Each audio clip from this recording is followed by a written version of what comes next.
Clark Fork again starts, and the whole river actually is subject of cleanup. You know, they investigate and they check whatever is causing problems, wherever they actually experience more tailings.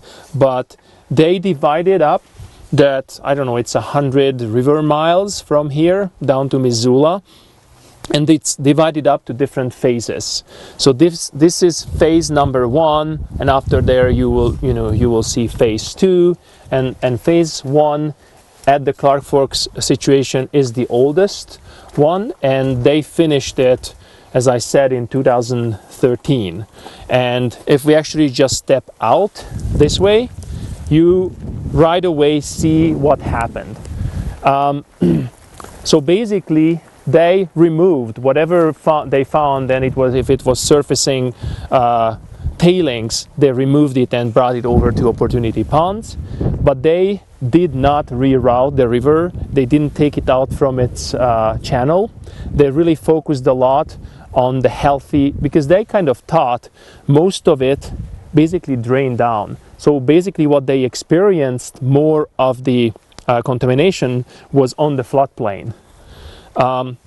So what they did here, and you can see still some remains of the restoration efforts. There are several techniques they applied. So they actually forced the embankment. They used coconut coirs, and with those 2 levels of coconut coirs, they created soil lifts so that they should actually keep the channel morphology better. So they kind of gave a shape for the channel. You can see that it will actually decompose. You see, everybody sees the coconut fiber kind of.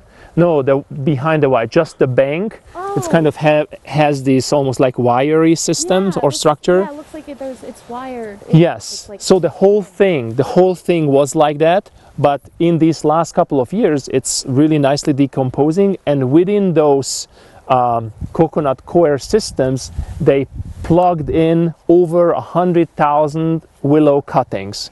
They salvaged the willows all from this area. You see there is fences from where actually behind the fence there was a lot of tailings removed, and basically behind there they created a floodplain.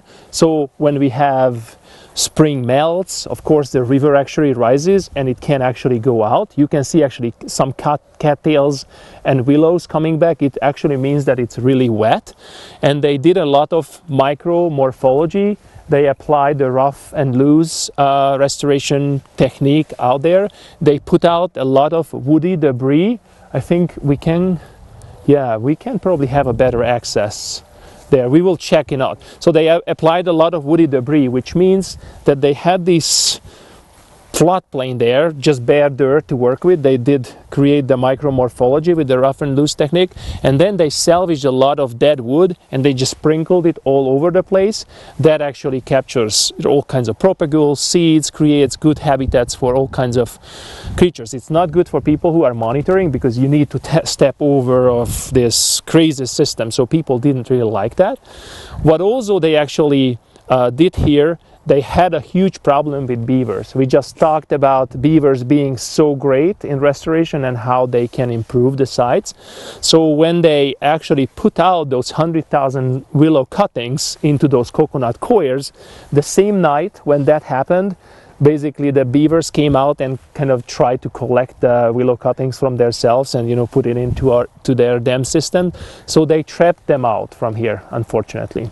I would say now the system is ready for beavers. Even if they just take out from those willows, they're well established, they will just grow even more.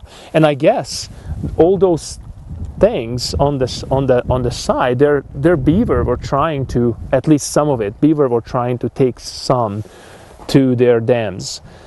So willows are really important here.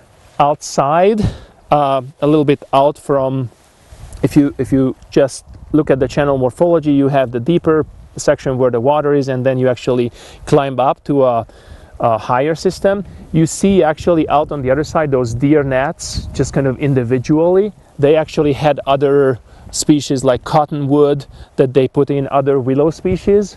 I don't see them that great coming up. but they were against the deer and the beaver because the deer were also doing damage. The inside parts are fenced off from deer. I don't know, what do you think of that whole system, like keeping wildlife out that much?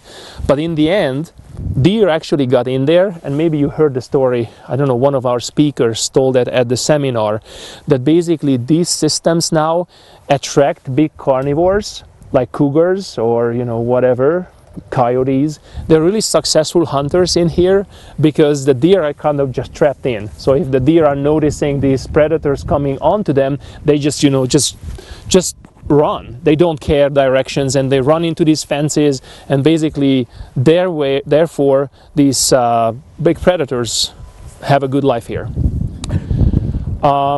They actually used a lot of shrubs, thousands, I think like 50,000 shrubs and trees beside the 150,000 willow cuttings, and they actually excavated, I think, 100,000 cubic yards of tailings from here.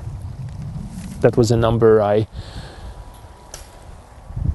captured from Amy Zachary, who was a restoration specialist at this area. They actually seeded in the area too, so behind the fence they actually applied seed mixes, but you can see some of the components of the seed mix. You can see the slender wheatgrass, you can see yarrow leaves, actually a birch was planted for sure. The birch was not through seeds. What else is out here? I collected some invasive plants near the area where we actually came out before. There was a lot of Russian olives, and Russian olives are not fun. They create good bird habitat, but we actually should be more happy for willows to grow up, and they should create the habitat for our riparian species that are enjoying this habitat. We should go maybe closer to that river section where you can see some of the woody debris, I think, please. And you can see the extent. Over there is fencing. That's all part of restoration. You might ask, what's going to happen to that fencing? How long they going to keep it out there? I actually honestly don't know. I think it would be already time to take it out because there's no wildlife which could actually cause that much damage anymore.